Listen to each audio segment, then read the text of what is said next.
सर्वमंगल मांगल्यं सर्वकल्याणकारकं प्रधानं सर्वधर्माणां जैनं जयतु शासनं जैनं जयतु शासनं। भक्तामर काव्य चल रहा है, 20 पद तक हो चुका है। 21 नंबर का पद ले रहे। 21 नंबर के पद को अपन पढ़ेंगे और उसका अर्थ करेंगे। मन्ये वरम हरिहरादय एव द्रष्टा दृष्टेषु एषु हृदयं त्वयितोषमेति किं वीक्षतेन भवता भुवि येन नान्या कस्मिन्मनोहरति नाथ भवान्तरेऽपि। देखिए 21 नंबर का काव्य वैसे पिछली बार लिया था, उसी को रिपीट करते हुए अपन आगे चलते हैं। इसमें लिखा कि मन्ये वरम, मैं ऐसा मानता हूँ कि वरम माने अच्छा हुआ। क्या अच्छा हुआ? कि हरिहरा दय एव दृष्टा, हमने हरिहर आदि इन सबको देख लिया, ये अच्छा हुआ। इनको देख लेने पर दृष्टेषु एषु, जिन जिनको मैंने देखा उन सबको देख लेने पर हृदयम, मेरा जो हृदय है, तुई तोषमेति, तुम में ही संतुष्ट हुआ। यद्यपि मैंने हरिहर आदि सबको देखा, परंतु उन सबको देख लिया ये अच्छा ही हुआ, क्योंकि उनको देख लेने पर उन देखे हुओं में मेरा हृदय मात्र तुम्हारे में संतुष्ट हुआ। तुई तोषमेति किम वीक्षतेन भवता भुवि येन नान्यः। कहते हैं आपको देख लेने के बाद इस जगत में अन्य को देखने में क्या लाभ है? कश्चिन मनोहरति नाथ भवान्तरेऽपि। अब कोई भी आपको एक बार जो मेरे हृदय में मैंने बिठा लिया, आप में मेरा हृदय संतुष्ट हो गया, तो अब अन्य किसी में, रागी द्वेषी में मेरा मन भव भवांतर में भी कभी भी लगेगा नहीं, उसमें रुचि आएगी नहीं, क्योंकि मुझे वीतराग स्वभाव की रुचि जाग गई और उसमें ही मुझे संतोष मिला। जिसको वीतरागता में संतोष मिलता है उसे राग में कभी भी संतोष नहीं मिलता है। ऐसा 21 नंबर का पद पूरा हुआ। आज इसके आगे अब अपन चलाते हैं 22 नंबर का पद जो सामने है। स्त्रीणां सतानि शतशो जनयन्ति पौत्रान् नान्या सुतं त्वदुपमं जननी प्रसूता वादिशो दधति भानि सहस्ररश्मिं प्राच्यैव दिग्जनयते स्फुरदंशुजालम्। देखिए इस 22 नंबर के काव्य में मानतुंगाचार्य कहते हैं कि स्त्रीणाम शतानि, सैकड़ों स्त्रियां, शतानि माने सैकड़ों, स्त्रीणाम माने स्त्रियों के, शतसो जनयन्ति पुत्रान माने वो सैकड़ों स्त्रियां सैकड़ों पुत्रों को जन्म देती, जनयन्ति जन्म देती हैं। पर नान्या सुतम त्वदुपमम जननी प्रसूता, वो सैकड़ों स्त्रियां सैकड़ों पुत्रों को जन्म तो देती हैं, लेकिन ऐसी अन्य माने कोई भी नहीं है स्त्री जो तुम्हारे जैसे पुत्र को जन्म देती हो। तीर्थंकर जैसे पुत्र को जन्म देने वाली जगत में सैकड़ों नहीं है, कोई एक ही बिरली माँ है तीर्थंकर की।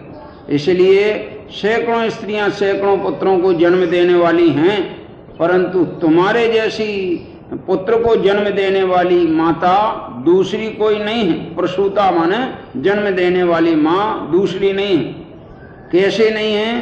तो यहाँ कहा कि सर्वा दिशो दधति भानि सहस्र रश्मि, जिस तरह से सभी दिशाएं हैं, सर्वा दिशो सभी दिशाएं, दधति माने धारण करती हैं, सभी दिशाएं धारण करती हैं। किसको? भानी माने होता है ताराओं को, नक्षत्रों को, चारों दिशाएं धारण करती हैं। सभी दिशाएं, नक्षत्र और तारा तो धारण करती हैं, लेकिन प्राची एव माने होता है पूर्व दिशा ही, मात्र पूर्व दिशा ही। दिग्जनयति स्फुरद अंशुजालम, अंशुजाल कहते हैं सूर्य को। सूर्य को जन्म देने वाली दिशा तो केवल एक ही होती है, अब वो कौन सी दिशा है? वो है पूर्व दिशा। तो सब दिशाओं में यद्यपि तारागण और नक्षत्र आदि रहते हैं और उन सभी दिशाओं में उनका जन्म होता है, लेकिन एकमात्र पूर्व दिशा ऐसी है कि जो सूर्य को उदित करती है, सूर्य को जन्म देती है। अन्य दिशाओं में ऐसी सामर्थ्य नहीं है कि वो सूर्य को उगा सके। ऐसे जगत की अनेक स्त्रियां हैं, सैकड़ों स्त्रियां हैं, वे सैकड़ों पुत्रों को जन्म दे सकती हैं, लेकिन तुम्हारे जैसे तीर्थंकर पुत्र को कि जो स्वयं का भी कल्याण करे और सारे जगत के कल्याण का निमित्त बने, जिसका हर गर्भ जन्म तप आदि सभी कल्याण रूप हो, ऐसे पुत्र को जन्म देने वाली माता दुर्लभ है। और यही कारण है कि तीर्थंकर की माता भी एक भवावतारी होती है, अंगले बहुत से मोक्ष ली जाती।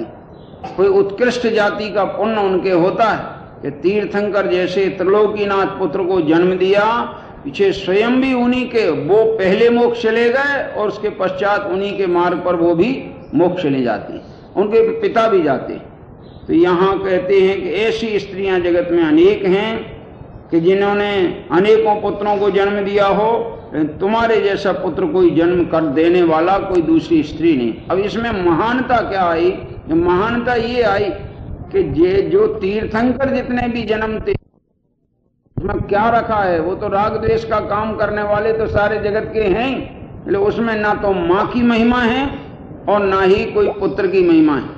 बल्कि एक कवि ने तो ऐसा लिखा कि जननी जने तो पुत्र भक्त जने, भक्त पुत्र को पैदा करे, के दाता के सूर, या तो दानवीर पुत्र को जन्म देवे या सूरवीर पुत्र को जन्म देवे या भक्त पुत्र को जन्म देवे। नातर त्रिया बांझ रह क्यों खोवत है नूर, क्या कहा? नहीं तो ऐसे पुत्रों को जन्म देने की जरूरत नहीं है कि जो जन्म लेने के पश्चात 24 घंटे दिन रात पाप कार्यों में लगे रहें, खुद भी डूबें और तुम्हारे कुल और कुटुंब सबकी, माँ बाप की भी नाम को डुबा दें, इज्जत को डुबा दें। ऐसा पुत्र का जन्म देना तो बेकार, इससे अच्छा तो बांझ ही हो तो ठीक, ऐसा कहा कवि का एक कथन। इसलिए यहाँ तीर्थंकर को जन्म देने वाली माता रत्न गर्भा कहलाती, क्योंकि तीर्थंकर एक ऐसे रत्न है तीन लोक में, तो उन जैसा कोई दूसरा जगत का हितकारी कोई होता ही नहीं। इसलिए यहाँ 22वें पद में उनके माँ के माध्यम से और उत्कृष्ट तीर्थंकर पुत्र को जन्म देने वाली माँ की चर्चा की है और जिनेंद्र भगवान की भी महिमा इसमें दर्शाई। वास्तव में जन्म लेना उन्हीं का सार्थक है कि जो राग द्वेष का अभाव करने के मार्ग पर चल पड़े, आत्मज्ञान के मार्ग पर चल पड़े, उनका तो जन्म लेना सार्थक है। और जो अनादिकाल का चक्र चल रहा है राग द्वेष बढ़ाने का, अगर वो ही बढ़ाते रहे तो ऐसे तो अनंत भाव धारण किए हैं और अनंत में एक आध भाव 10 भाव 25 बढ़ जाए, उससे क्या फायदा होने वाला है। इसलिए जिनेंद्र भगवान का ही एक ऐसा भाव था कि जिनका वो अंतिम भाव था और इसीलिए उनका गर्भ भी अंतिम था तो वो कल्याणक स्वरूप हुआ, जन्म भी अंतिम था इसलिए वो कल्याणक स्वरूप हुआ, और दीक्षा तो वैराग्य की पोषक होने से सबकी दीक्षा कल्याणक स्वरूप ही होती है, और ज्ञान परिपूर्ण ज्ञान कल्याणक स्वरूप है ही। मोक्ष दशा अपने लिए और पर के लिए कल्याणकारी। अब आगे 23 नंबर का पद चलता है। इस 23 नंबर के पद में पढ़िए क्या लिखते हैं मानतुंगाचार्य। त्वामा मनन्ति मुनिया परमं पुमांस मादित्यवर्णममलं तमसा पर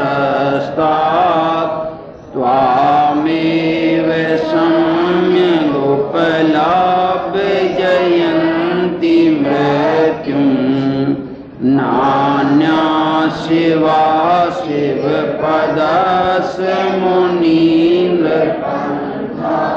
देखिए क्या कहते हैं, त्वामामनन्ति, त्वाम आमनन्ति, तुमको ही मानते हैं। कौन मानते हैं? मुनिया, माने मुनिजन ज्ञानी पुरुष तुमको ही मानते हैं। क्या मानते हैं तुमको? परमम पुमांस है। परम माने श्रेष्ठ, अगर कोई जगत में पुरुष है जिसको पुरुषोत्तम बोला जाता है, लोकोत्तर पुरुष बोला जाता है, तो मुनिराज तुमको ही लोकोत्तर पुरुष मानते हैं, तुमको ही परम पुरुष मानते हैं, तुमको ही पुरुषोत्तम मानते हैं। समझ में आएगा नहीं? इसलिए त्वामा मनंति मुनिया परमम पुमांस है। और आपको कैसा मानते हैं? आदित्य वर्णम, आदित्य माने होता है सूर्य, और वर्ण माने सूर्य के समान प्रकाशमान, देदीप्यमान। आप सूर्य के समान प्रकाशमान हो, ऐसा मुनिराज आपको मानते हैं। आप कोई पुरुषोत्तम मानते हैं और आप कोई सूर्य के समान प्रतापी मानते हैं। और अम्लम, अम्लम माने जिनमें कोई प्रकार का दोष नहीं, ऐसे दोष रहित आपको मानते हैं। अम्लम तमसा परस्तात, तमसा माने होता है अंधकार, अंधकार से परस्तात माने दूर, अंधकार से परे। जिनेंद्र भगवान आप अंधकार से परे हो, ऐसा आपको मुनिराज मानते हैं। इसका अर्थ ये निकला कि जो मुनिराज ने जो माना है आपके स्वरूप को, वो ही आपका स्वरूप है, और मैं भी इसी तरह से मानता हूं। तो आप अंधकार से परे हैं, तमसा परस्तात। त्वामेव सम्यक उपलब्ध जयंती मृत्युम, आपको प्राप्त करके जगत जो है मृत्यु को जीत लेता है और अमरता को पा जाता है। किनको प्राप्त करके? जिनेंद्र भगवान को प्राप्त करके। अब प्रश्न ये आता है, जिनेंद्र को प्राप्त करने का अर्थ क्या है? जिनेंद्र को प्राप्त करने का तो अर्थ ये है कि जिनेंद्र है वीतरागी सर्वज्ञ। तो ऐसे वीतरागी सर्वज्ञ बनने का मार्ग अगर अपन को मिल जाए, और ऐसे वीतरागी सर्वज्ञ स्वभाव की प्रतीति अपने को आ जाए, तो जिनेंद्र भगवान को हमने पा लिया। और ऐसे जिनेंद्र भगवान जैसा सर्वज्ञ स्वभाव जिसकी प्रतीति में आ जाता है, वो वास्तव में जिनेंद्र को ही नहीं पाता है, वो उन्हें पा करके क्रम क्रम से स्वयं जिनेंद्र बन जाता है। समझ में आया ना? आज तक जितने भी जिनेंद्र बने हैं, वे जिनेंद्र के स्वरूप का, जिनेंद्र जैसे स्वरूप का, अपने स्वरूप का आलम्बन लेकर धीरे धीरे जिनेंद्र पदवी को पा जाते। इसलिए यहाँ कहा कि मैं ऐसा मानता हूं कि त्वामेव सम्यक उपलब्ध, तुमको ही भली प्रकार से प्राप्त करके। ये सम्यक शब्द जोड़ा है, अकेला एक प्राप्त करना ये भी है कि जिनेंद्र भगवान के पास चले गए तो जिनेंद्र भगवान प्राप्त हो गए, एक एक नेत्रों से देख लिया तो जिनेंद्र भगवान प्राप्त हो गए, एक एक मन में उनके गुणों का चिंतन कर लिया तो जिनेंद्र भगवान प्राप्त हो गए, और एक एक उन जैसे स्वरूप मेरा है उसका श्रद्धान कर लिया। समझ में आया? और उस जैसे स्वरूप की अनुभूति प्रकट कर ली, तो वो जिनेंद्र भगवान की प्राप्ति है। इतनी प्राप्तियों में सम्यक प्राप्ति कौन सी है? बाहर से दर्शन कर लेना जिनेंद्र की प्राप्ति नहीं कहलाती। समझ में आया?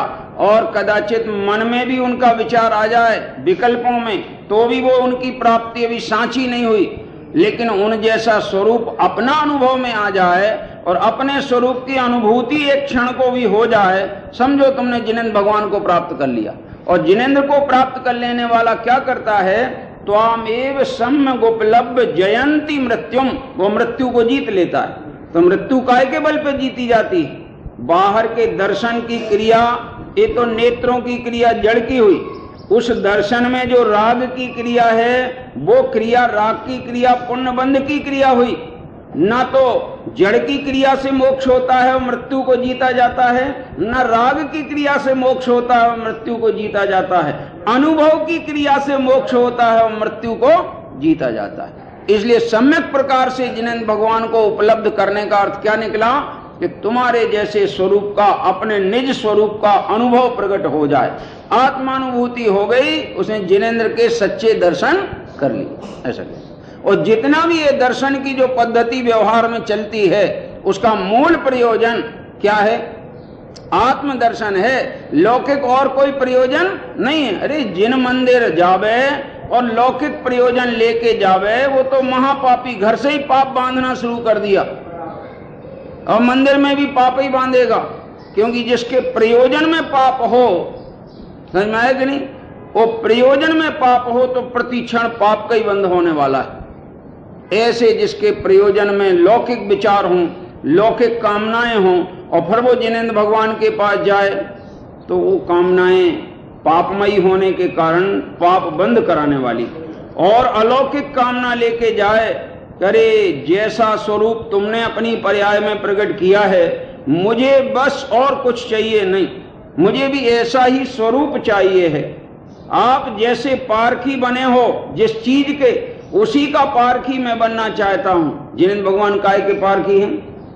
अनुभव मणि के पारखी, जो हरि आप जिनेंद्र, एही वर मोह दीजिए, चरण शरण आनंद। जिनेंद्र भगवान पारखी हैं, उनके जवाहरात का धंधा है। काय का धंधा है? जवाहरात का धंधा है। पर कौन से जवाहरात? अनुभव मणि। चैतन्य आत्मा का अनुभव करते हैं तो आत्मा में अनंत शक्तियां भरी पड़ी हैं, एक एक शक्ति का नाम मणि है। माने दर्शन, ज्ञान, चारित्र, चिति शक्ति, दृष्टि शक्ति, 47 शक्तियां, अनंत शक्तियां भरी पड़ी हैं। इसलिए जिनेंद्र भगवान मणियों के खजाने हैं, और उसका जब भी आत्मा का अनुभव करते हैं तो निरंतर मणियों को परखते रहते हैं। कौन सी मणियां? चैतन्य मणियों को परखते रहते। अनुभव मणि के पारखी, जौहरी आप जिनेंद्र, आप जौहरी हो हैं, और यही वर मोह दीजिए, हमको भी यही वरदान चाहिए। कौन सा वरदान? हम भी आत्मा के अनुभव की मणियों को परखने वाले जौहरी बन जाएं। यही वर मोह दीजिए, चरण शरण आनंद। आपके चरण में आने की, शरण लेने का फल तो यही है कि आत्मा के अनुभव का मणि पहचान में आ जाए, जिससे मेरा आनंद मुझमें से प्रकट हो जाए। नान्यः शिवा शिव पदस्य मुनीन्द्र पंथा। इसलिए हे जिनेंद्र भगवान, आपको प्राप्त करके तो मृत्यु को जीता जा सकता है, अन्य किसी प्रकार का मोक्ष का मार्ग दूसरा कोई है ही नहीं, और आपको प्राप्त करने पर ही मोक्ष मार्ग की प्राप्ति हो सकती है। आपको छोड़कर कोई रागी को प्राप्त करके कोई मोक्ष मार्ग प्राप्त कर ले, ये बात संभव है ही। ये वीतरागी का मार्ग है, और वीतरागी के मार्ग में तो वीतरागता ही पुष्ट करने लायक है। राग की पुष्टि करना ये वीतरागी का धर्म नहीं, और वीतरागी का अनुयायी नहीं हो।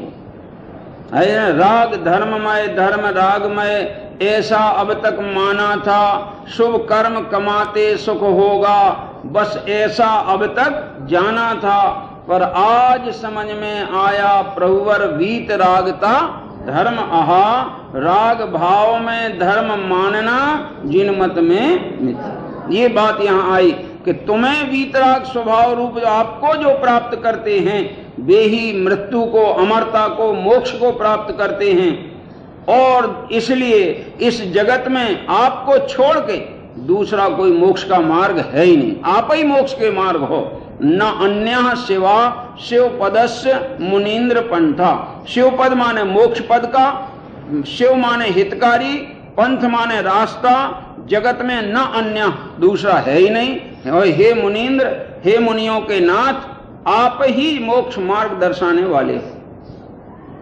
सर्वार सिद्धि नाम की टीका है, पूज्यपाद आचार्य की तत्वार सूत्र की टीका है। उसमें उन्होंने तो ऐसा लिखा कि रत्नत्रय के धारी जो मुनिराज होते हैं, वे मुख से तो उपदेश देते ही हैं, उनका शरीर भी उपदेश देता है। ऐसा लिखा उसमें, बपुषा निरूपयंती मोक्ष मार्गा।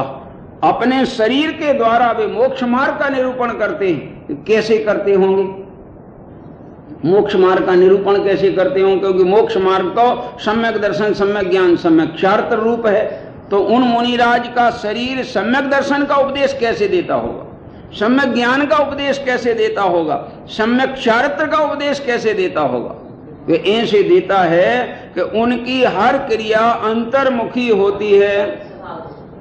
समझ में आया? तो अंतर श्रद्धा की प्रतीक जो क्रिया होवे वो सम्यक दर्शन की क्रिया है। अंतर की रुचि के लिए जो जो कार्य होता है वो सब अंतर रुचि का नाम सम्यक दर्शन है। पर द्रव्यन्ते भिन्न आप में रुचि, वो सम्यक दर्शन की क्रिया हो गई। और पर द्रव्य से भिन्न अपने को जानने की क्रिया, मैं पर द्रव्य का ज्ञाता हूं, पर द्रव्य का कर्ता नहीं। जानना मेरा कार्य है और कोई मेरा कार्य नहीं। ये ज्ञान की क्रिया है, सम्यक ज्ञान। और राग से हटना और स्वरूप में लगना, ये उनका आचरण है। सो उन मुनिराज चाहे वे मुंह से कुछ भी ना बोले, पर उनकी प्रवृत्ति से हम ये अनुमान लगा लेते हैं कि ये मोक्ष मार्ग का उपदेश दे रहे हैं। वो अपने भाई साहब अभय जी ने जो लिखा ना भजन, निरखो अंग अंग जिनवर के जिनसे झलके शांति अपार, हैं कि अंतर मुख मुद्रा अहो आत्म तत्व दर्शाए। कहां बता रही वो आत्म तत्व का निरूपण कहां कर रही? अरे के जिनको पढ़ना आता है वे जानते। अपने टेलीग्राम आता ना, उनमें नंबर लिखा आया 8 नंबर। अब आपने पढ़ लिया कि टेलीग्राम आया, क्या आया कि 8 नंबर। 8 नंबर नहीं आया, तुम जानते नहीं हो। टेलीग्राम का 8 नंबर तो कोड है, कोड का अनुवाद आना चाहिए। अनुवाद आएगा तो तुझे मजा आएगा, करे टेलीग्राम कोई बधाई का आया। सही में आया कि नहीं? और तुम बधाई उसका अनुवाद जानते नहीं हो और खाली नंबर अकेला तुमने पढ़ लिया तो मजा आने वाला। सही में आया? ऐसे जिनेंद्र भगवान के दर्शन तो तुमने किए, लेकिन दर्शन में उनकी रीडिंग करना नहीं आया कि अंतर मुख मुद्रा अहो आत्म तत्व दर्शाए, जिन दर्शन कर निज दर्शन पा। काहे के लिए जिन दर्शन करना है? निज दर्शन पाने के लिए। नहीं तो उन जिनेंद्र भगवान से अच्छो तो दर्पण।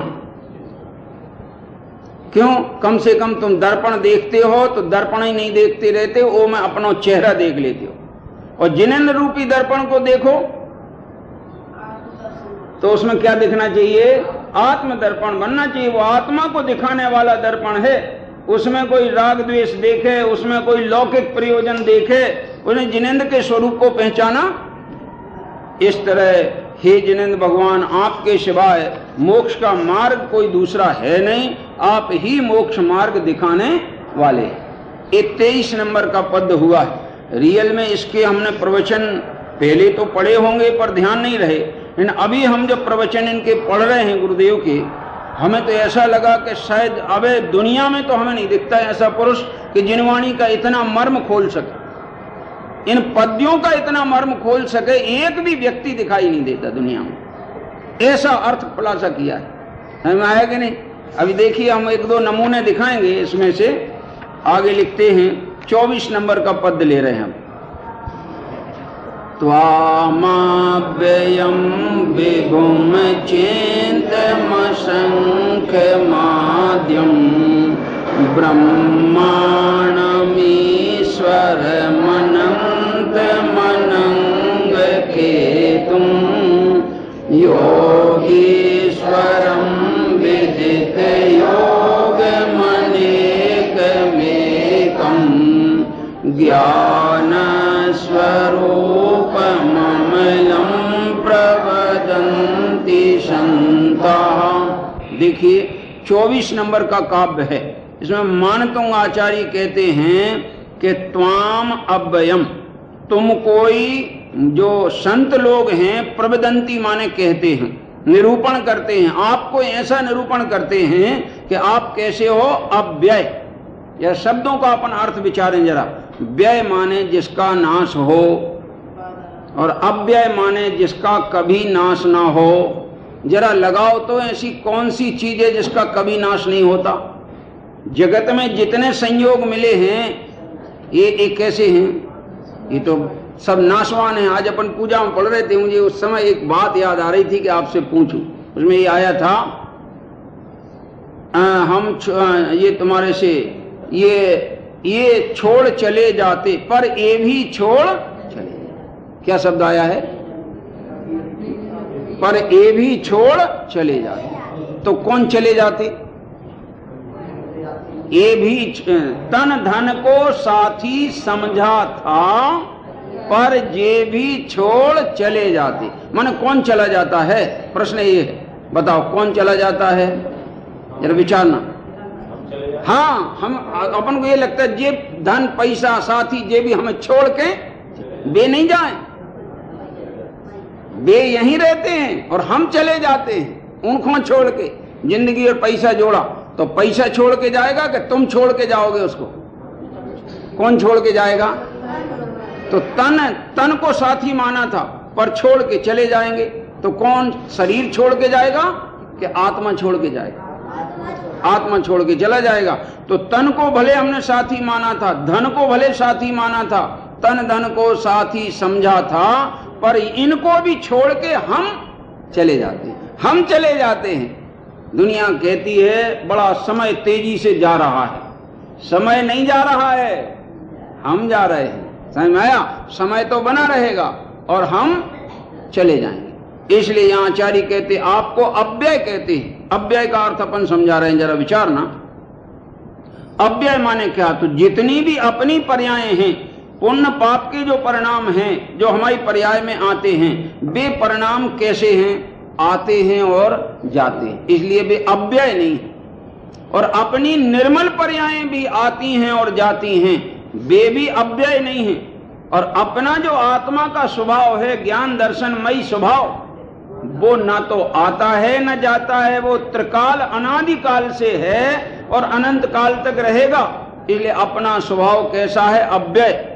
और तुमने भी जो दशा पाली है अब उसका कभी अभाव नहीं होगा। इसलिए जगत के जितने संत हैं, संत आपको अव्यय कहते हैं, माने आपका कभी भी नाश नहीं होता, आप अक्षय हो। और दूसरा शब्द क्या डाला? विभुम। विभु हो, आप विभु हो। विभु माने होता है व्यापक। तो काहे में आप व्यापक हो? आप निज आत्मा की अनंत विभूति में व्यापक हो, इसको कहते विभु। फिर आया अचिंत्यम। आप कैसे हो? अचिंत हो, माने आपका मन में विचार किया जाए तो मन के गोचर आप नहीं होते, विकल्पों के गोचर नहीं होते, आप तो अनुभव गोचर होते। कैसे होते हो? अनुभव गोचर। जैसे कोई अच्छी मीठी चीज का चिंतन करे तो स्वाद आएगा, हैं? मीठी चीज मिश्री मीठी होती है, मन में चिंतन करो बैठ के अच्छी, 8 घंटा 2 घंटा 6 घंटा, कैसा स्वाद आएगा? हैं? मीठा आएगा कि नहीं आएगा?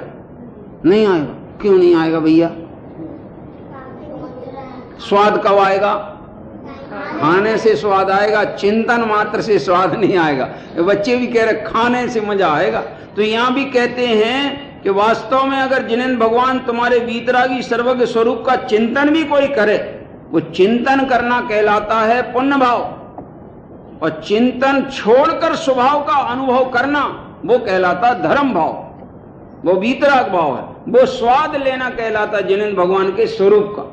तो कहते हैं आप कैसे हो? अचिंत हो, माने विकल्पों में आप नहीं आने वाले हो, विकल्पों से आपका स्वरूप नहीं जाना जा सकता, अनुभव से आपका स्वरूप जाना जाता है। जिनेंद्र भगवान आप अनुभव गम्य हो। जिनेंद्र का स्वरूप जिनको अनुभव में ना आए वे जिनेंद्र को पहचानते ही नहीं। गुरु का स्वरूप भी अनुभव गम्य होता है, कोई नेत्र गम्य नहीं होता है। इसलिए अगर हमें जिनेंद्र की सांची पहचान करनी है तो अनुभव के द्वारा ही होगी, और कोई उपाय नहीं। देखना अचिंत। फिर आया असंख्य शब्द आया है। असंख्य, विभुम अचिंत मसंख्य शब्द है ना, तो असंख्य हो। असंख्य हो माने आप में इतने गुण हैं जिन गुणों की कोई गिनती नहीं, इसलिए आप गणनातीत माने अनंत गुणों के धारी, इसलिए असंख्य हो। और कैसे हो? आद्यम। आद्यम शब्द आया ना, आद्यम माने आदि तीर्थंकर हो, क्योंकि स्तुति उनकी चल रही। किनकी स्तुति चल रही है? मुख्यपने आदिनाथ तीर्थंकर की। तम प्रथमम जिनेन्द्रम, उन प्रथम जिनेन्द्र की मैं स्तुति करने तैयार हुआ हूं, इसलिए आप आदि तीर्थंकर हो। 24 तीर्थंकरों में प्रथम तीर्थंकर आदिनाथ ही हुए, इसलिए उनका नाम आदिनाथ। आप आद्यम माने आप प्रथम तीर्थंकर हैं, मोक्ष मार्ग के विधाता। और कैसे हैं? ब्रह्माणम। ब्रह्मा माने आत्मा, णम माने उसमें नमन करने वाला, नमन करने उसमें लगने वाला, लीन होने वाला। आप आत्मा में लीन रहने वाले हो। बताओ जिनेंद्र भगवान काहे में लीन है? हैं? आत्मा में लीन है, इसलिए आप ब्रह्मांड हो। और ईश्वरम, आप कैसे हो? ईश्वर माने समर्थ। तो भैया समर्थ किसको कहते हैं? कि जिसको दूसरे के सहारे की जरूरत ना हो उसको समर्थ कहते हैं, और जिसे दूसरे के सहारे की जरूरत हो वो समर्थ है। क्या असमर्थ? में आएगा नहीं। जिनेंद्र भगवान तो अपने स्वभाव का सहारा लिए हैं, अब उन्हें किसी पर के सहारे की जरूरत नहीं। अनंत ज्ञेय ज्ञान में झलकें तो कोई जरूरत नहीं, बाहर का अनंत वैभव बना रहे तो जरूरत नहीं। उनके अंदर इतना अनंत वैभव है कि वे अपने आप आत्मनिर्भर हैं, अनंत सुखी हैं। किसके कारण अनंत सुखी हैं? वे अपने कारण अनंत सुखी हैं। हम सुखी बनना चाहते हैं किनके आश्रय से? पर के आश्रय से। पर के आश्रय से कोई सुखी बना है? पर के आश्रय से परतंत्र बनता है, और स्वतंत्र होने पर सुखी होता है। समझ में आए कि नहीं? तो यहां कहा कि आप ईश्वर हैं। और कैसे हैं? आप अनंत हैं, अनंत चतुष्टय के धारी हैं, इसलिए आप अनंत हैं। अनंत। फिर आया अनंग केतुम, एक नया शब्द है, जरा विचारिए जरा। आप अनंग केतु हो। अनंग केतु के अर्थ क्या है? दो अर्थ हैं, देखो। अनंग तो कहते हैं कामदेव को, और केतु माने होता है पताका। केतु माने पताका।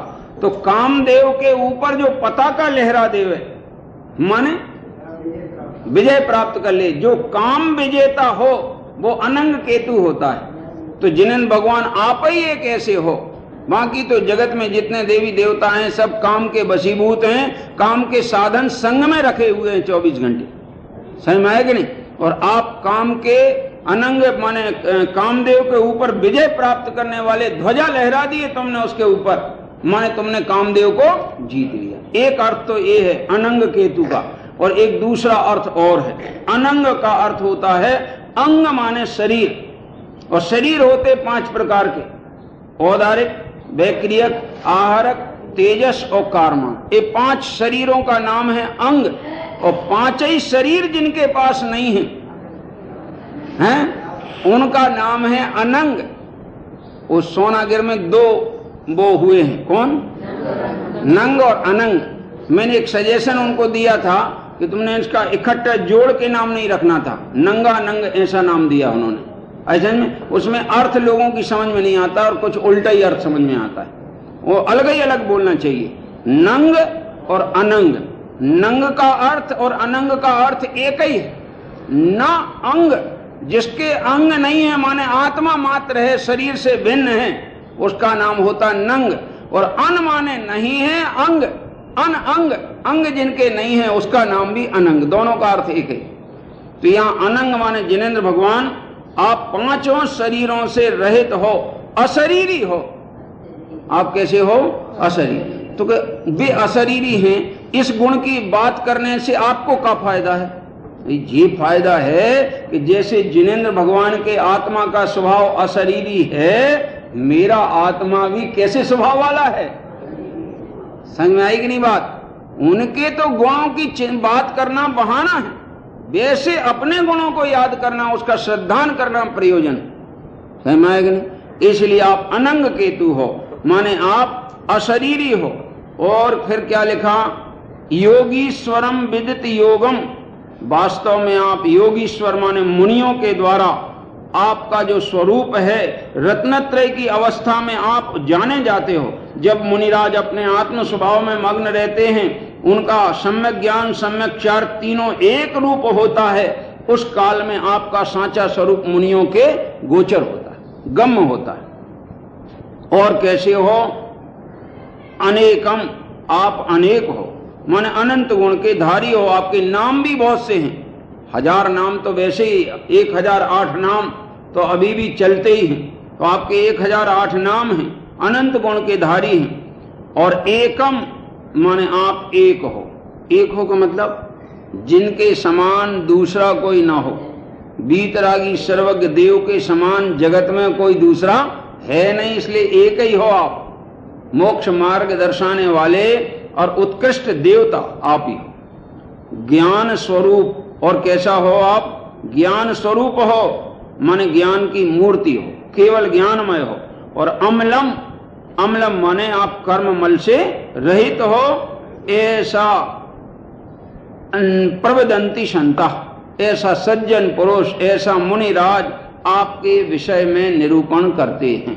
ये इस तरह से इस काव्य में जिनेंद्र भगवान के अनेक प्रकार के गुणों का बहाना लेकर, सहारा लेकर अपने आत्मिक गुणों का चिंतन किया है और अपने आत्मिक गुणों के आनंद की अनुभूति प्रकट की है मानतुंग आचार्य। अब देखिए 25वां नंबर का पद आगे बताते। ये बहुत ही बढ़िया पद है।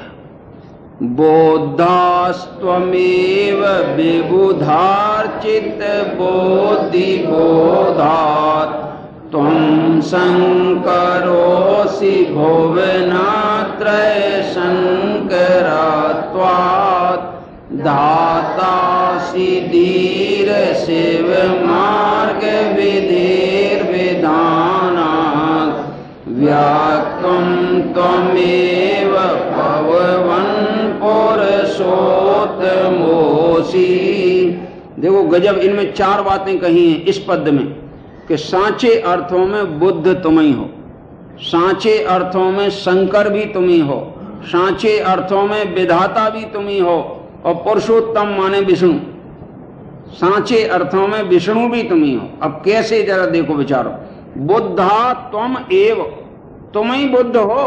क्यों हो बुद्ध तुम? विबुधार चित बुद्धि बोधात, क्योंकि आपका जो विबुध माने ज्ञान है, केवल ज्ञान है, वो अर्चित माने पूजा जाता है। किनके द्वारा? बुद्धिमानों के द्वारा, गणधरों के द्वारा भी आपका वो केवल ज्ञान की पूजा की जाती है। इसलिए सच्चे अर्थों में तो बुद्ध कौन बना है? जिसने पूर्ण ज्ञान पा लिया वो बुद्ध। तो आपने कितना ज्ञान पाया है? पूर्ण। तो बुद्ध कौन? आप कौन कहलाए? बुद्ध कहलाए, क्योंकि आपने ऐसा पूर्ण ज्ञान पाया है जिस ज्ञान की पूजा गणधर इंद्रादि भी करते हैं। इस कारण आप कौन हो? आप बुद्ध हो। समझ में आया कि नहीं? लोग तो बुद्ध शब्द का अर्थ भी बिगाड़ के बोलने लगे। बुद्ध ही का अपभ्रंश शब्द है बुद्धू। नहीं सुना आपने, है ना? वो बुद्धू शब्द बड़ा ऊंचा शब्द है, पर वो नीचों को प्रयोग होने लगा। समझ में आया ना? इसलिए वो शब्द बदनाम हो गया। बुद्धू और बुद्ध एक ही बात है। समझ में आया कि नहीं? लेकिन करे क्या? अब कोई बुद्ध बना नहीं, कोई बुद्ध रहा नहीं, और ओखो तुम बुद्ध कहते हो, तो वो बुद्धू बुद्धू अर्थ बिगड़ गया उसका। आए समझ में? जैसे कोई ऐसा हो ना, कोई बुद्धिमान हो नहीं और कह देखो ये आए बृहस्पति के अवतार। अब आप बताओ, बृहस्पति कोई निंदा है? बृहस्पति कहते हैं इंद्र को, यानी सुर गुरु को बोला जाता है, जिसकी बुद्धि अतिशय तीक्ष्ण हो उसको बृहस्पति कहते हैं। अब वो बेचारे की बुद्धि है नहीं, अकल है नहीं ज्यादा, कि जे आए बृहस्पति के अवतार, तो वो निंदा हो जाएगी। क्योंकि निंदा किसको कहते हैं और प्रशंसा किसको कहते हैं, ये भी सुन लो आज प्रसंगवश। लोगों को खबर नहीं, लोग ये तो आरोप लगाते हैं कि जे इनकी निंदा करते, जे इनकी प्रशंसा करते, लेकिन ना निंदा का स्वरूप जानते ना प्रशंसा का स्वरूप जानते। सुनो, निंदा किसको कहते हैं? कि जो वस्तु जैसी है उससे ज्यादा कहना उसका नाम निंदा है, उससे कम कहना उसका नाम निंदा है, उसके विपरीत कहना उसका नाम निंदा है, और ज्यों की त्यों कहना उसका नाम। आप उदाहरण दे में तो आपके समझ में आएगा। मान लीजिए उदाहरण के लिए यहाँ ये बैठे हैं भाई साहब अपने हैं, और ये मान लो कौन सी दूसरी पढ़ रहे क्या तुम? क्यों भाई, कौन क्लास पढ़ रहे? पहली पढ़ रहे। अब ये 10वीं पास, उसको तुम बता रहे हीन, हीन बताए तो निंदा हो गई। और जे हैं पहली कक्षा पास और उनको तुम 10वीं पास बता रहे तो वो भी निंदा हो गई। और एक ऐसा कि पढ़ा लिखा तो है और कह रहे जे अपढ़ हैं, ऐसे में। अब पढ़े लिखे को अपढ़ बताना, बोलो ये प्रशंसा है कि निंदा? और जैसा है वैसा का वैसा कहना, वो बोलो निंदा है कि प्रशंसा? प्रशंसा। तो जिन्हें जिनवाणी में गुरु का स्वरूप, शास्त्र का स्वरूप और देव का स्वरूप जैसा है वैसा ही कहना, वो प्रशंसा कहलाती है, और जैसा नहीं है वैसा मानना वो निंदा कहलाती है। निंदा करने वाले तो अपने को प्रशंसक मानत है, और प्रशंसा करने वालों को निंदक मानत है। गजब हो गया है। और दिगंबर मुनिराज जैसा, दिगंबर मुनिराज को जो दुनिया में न माने वो तो उससे बड़ा पापी दुनिया में कोई होता ही नहीं। वो बीतरागी संत और तीर्थंकरों को भी नहीं मानता है। पहले मानना है तो दिगंबर मुनिराज को मानना है, इसके बाद उनसे तुम्हें जिनवाणी समझ में आएगी, उसके बाद जिनवाणी से जिनेंद्र भगवान समझ में आएंगे, जिनेंद्र भगवान से बाद में आत्मा समझ में आएगा। क्या कह रहे? ये तो क्रम है समझने में। मुनियों के मान्यता पहली है, इसलिए अपन तो जो जो बोलते, छेड़ालाकार ने शुरुआत की निरूपण की, तो पे कछू कहूं कही, किन्ने कही? मुनियत। देखो मुनियों से शुरू किया, तो दौलत राम जी मुनि को मानते होंगे कि नहीं? और हम भी वहीं से शुरू करें तो हम मानते हैं कि नहीं? तुम जानते ही नहीं स्वरूप, इसलिए तुम मानते नहीं। जो स्वरूप जानता है वही उसको मानता है, जो स्वरूप को जानता नहीं वो उसको मानता भी नहीं। ऐसा नहीं है। ऐसे देखो अब आगे आ रहा है, हे जिनेंद्र भगवान तुम बुद्ध हो, क्योंकि बुद्धिमानों द्वारा आपके ज्ञान, केवल ज्ञान की पूजा की जाती है। आप ही वास्तव में पूर्ण बुद्ध हो, पूर्ण ज्ञानी हो, इसलिए बुद्ध हो। तुम शंकरो असी, तुम शंकर हो। क्यों हो शंकर? क्योंकि तीनों लोक को, भुवन त्रय, तीनों लोक को शंकर माने शांति प्रदान करने वाले हो। सम माने शांति, कर माने करते हो। शांति का मार्ग, वीतरागता का जो मार्ग है वो शांति का मार्ग है। इस शांति का मार्ग आप ही बताने वाले हो, इस कारण से आप कौन हो? शंकर हैं। और धातासी, धाता माने विधाता, विधाता माने कहलाते ब्रह्मा जी। आप ही ब्रह्मा हो, क्योंकि आपने शिव मार्ग विधे विधानात, मोक्ष के मार्ग की विधि बताइए, जगत को समझाइए। मोक्ष मार्ग के आप प्रणेता हो, इसलिए आप ही वास्तव में विधाता माने ब्रह्मा। क्योंकि मोक्ष मार्ग का विधान किसने बताया? जिनेंद्र तीर्थंकर ने बताया, इसलिए आप विधाता हो। और व्यक्तम त्वमेव भगवान पुरुषोत्तमोसी, और आप ही स्पष्ट रूप में, व्यक्त माने स्पष्ट रूप में प्रकट पुरुषोत्तम हो, पुरुषों में उत्तम। अब जरा देखना, उनको पुरुषोत्तम क्यों कहा जिनेंद्र भगवान को? कि पुरुषों में उत्तम इसलिए हैं कि जिनके राग द्वेष हो वे उत्तम नहीं हो सकते।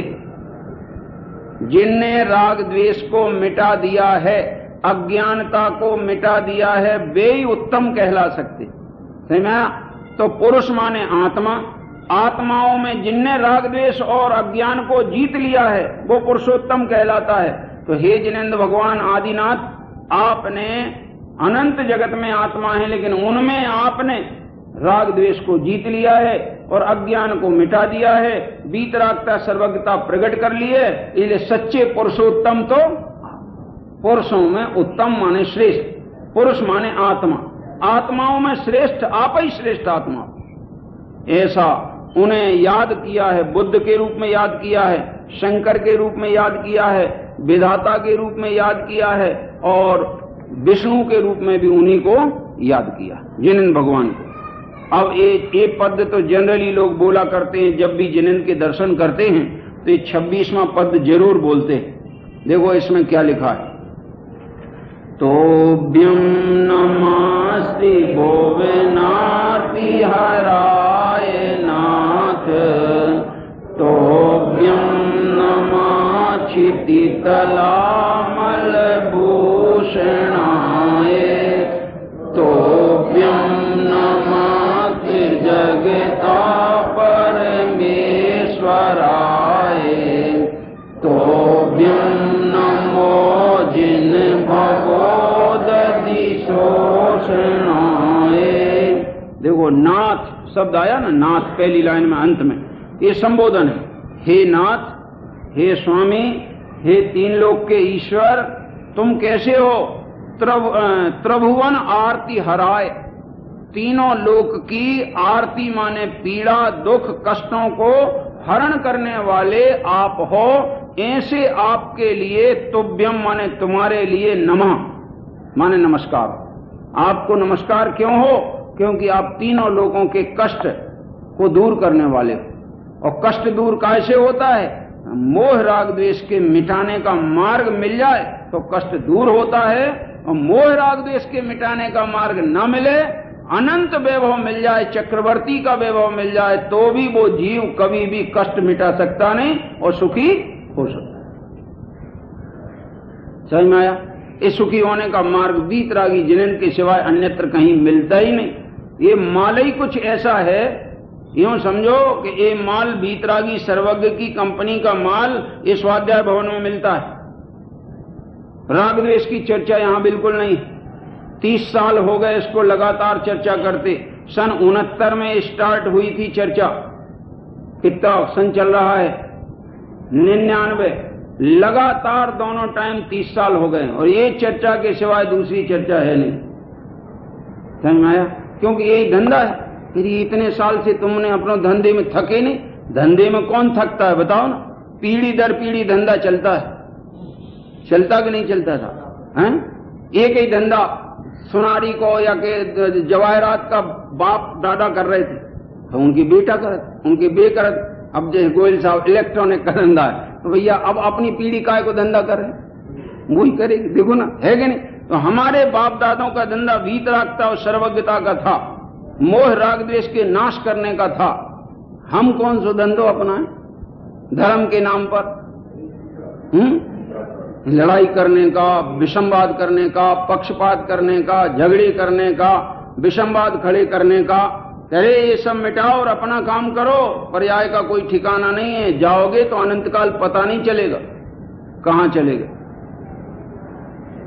क्या। इसलिए हे जिनेंद्र भगवान, तुम ही तीन लोक के कष्ट को निवारण करने वाले होने से तुम्हारे लिए मेरा नमस्कार हो। तुभ्यम नमः, तुमको फिर से नमस्कार कर रहा हूं। किस लिए? क्षिति तला मल भूषणाय। क्योंकि इस पृथ्वी पर अगर कोई निर्मल स्वरूप किसी ने प्रकट किया है और निर्मल शुद्धात्मा से जो कोई मंडित है, सुशोभित है, तो आप ही हो। इसलिए निर्मल भूषण, इस जगत के आभूषण आप ही हो। जिसमें राग द्वेष नहीं वो आभूषण है। तो तीन लोक में वीतरागी सर्वज्ञ ही इस तीनों लोक के आभूषण है। तुम्हारे लिए मेरा नमस्कार हो। तुभ्यम नमः, तुम्हारे लिए नमस्कार हो। तुभ्यम नमस्त्री जगतः परमेश्वराय। आप तीनों लोक के ईश्वर हो। तीनों लोक के ईश्वर क्यों हो? इसलिए हो कि आपने कल्याण का मार्ग खाली मध्यलोक वालों को नहीं बताया। आपका जो मार्ग है वो नरक में भी जीव सम्यक दर्शन प्राप्त करते हैं, उन्हें भी अगर ये मार्ग सूझ जाए तो नरक की विपरीतताओं में भी आत्म कल्याण का मार्ग पा जाते हैं। ऐसा आपका बताया हुआ मार्ग है। और देवगति में भी सम्यक दर्शन होता है और मनुष्य गति में भी सम्यक दर्शन होता है। कल्याण का मार्ग तीनों गतियों में मिलता है, और वो कल्याण का मार्ग, मोह नाश करने का मार्ग आपके द्वारा ही बताया गया है और किसी के द्वारा नहीं बताया गया। इसलिए आप तीनों लोक के परमेश्वर, तुम्हें मेरा नमस्कार। और तुभ्यम नमो जिन भवो दधि शोषणाय। हे जिनेंद्र भगवान, मैं तुम्हारे लिए नमस्कार करता हूं, क्योंकि भव को, संसार को, शोषण, भव रूपी समुद्र को शोषण करने वाला, सुखा देने वाला अगर कोई है तो वो आप ही। आपने भव समुद्र को सुखा दिया है, आपने संसार को नाश कर दिया है। इसलिए भवो दधि, भव रूपी संसार को, समुद्र को शोषण करने वाले आप हो। इसलिए मैं आपको बारंबार नमस्कार करता हूं। इसमें एक बात गुरुदेव ने कहां से अर्थ निकाला है मेरी समझ में नहीं आई। ये आरती हराय में से अर्थ निकाला कि देखो, मानतुंग आचार्य, जो मानतुंग आचार्य थे, उन पर उपसर्ग हुआ था। उन्हें जेल में बंद कर दिया गया था, 48 दरवाजे और 48 तालों में बंद किया गया था। उन्हें स्तुति करने का भाव जागृत हुआ, उनके अंतरंग में भक्ति उमड़ी, पुण्य के उदय से ताले अपने आप खुल गए। इस घटना को निमित्त बना करके अज्ञानी लोग आशा पूर्वक भक्तांबर का पाठ करने लगे। कौन पूर्वक? आशापूर्वक। वे धन और बाह्य वस्तुओं को, अनुकूल इष्ट पदार्थों को संयोग की प्राप्ति की आशा से स्तोत्र पढ़ते हैं, किंतु धर्मात्मा ज्ञानी जीव के ऐसी आशा नहीं होती है। हे नाथ, आप तो आपकी आत्मा में तो पूर्ण शक्ति थी और उसे आत्मा के अवलंबन से आपने प्रकट कर लिया। दिव्य ध्वनि में भी यही बात प्रकट हुई कि आप तो जो परमात्मा बने वो बाहर के किसी कारण से परमात्मा नहीं बने, अपने अंदर में समाये हुए पूर्ण ज्ञान शक्ति स्वभाव से, उसके आलम्बन से आप परमात्मा बने हो। मैं भी तुम्हारी शरण में तुम्हारी भक्ति जो कर रहा हूं और भक्तांबर कर रहा हूं, पाठ कर रहा हूं, तुम जैसा बनने के लिए कर रहा हूं। हैं नाथ, तुम्हारी पूजा में सब स्वाहा करने आया। स्वाहा का अर्थ है अर्पण करने आया हूं। क्या क्या अर्पण करने आया हूं? मान, जगत का मान, प्रतिष्ठा है, पुण्य, सब कुछ स्वाहा करने आया हूं। तो क्या पाने को आए हो? कि जे तुम जैसा बनने के खातिर शरण तुम्हारी आया, तुम्हारे जैसा बनने के लिए मैं तुम्हारे पास आया हूं। इसलिए यहां तो कहते कि जिनको कष्ट जगत के मिटाना हो, जगत के कष्टों की तो बात छोड़ो, स्वभाव का आश्रय लो। वहां वीतरागता प्रकट होने पर आकुलता का अभाव होता है। आकुलता मिटने पर बाहर में संयोग अनुकूल हो या प्रतिकूल हो तो भी जीव दुखी नहीं होता। और बाहर में, अंदर में अगर आकुलता हो, बाहर में चक्रवर्ती का वैभव हो, तो भी कोई आकुलता मिटाने में समर्थ ऐसा है। इसलिए ये पद यहां समाप्त हुआ। अब आज इतना ही चलेगा, आज का टाइम हो गया। हम आपको एक एक शब्द काव्य का अर्थ, एक एक शब्द का अर्थ आपके सामने बताते जा रहे हैं। जब ये पूरा हो जाए फिर एक बार इनके कैसेट आप सुन लेना, और सुनने के बाद हम एक पुस्तक देंगे, फिर उसको पढ़ना। फिर आपको ऐसा लगेगा कि जो चाहिए था जैन धर्म से वो हमें मिल गया, ऐसा लगेगा।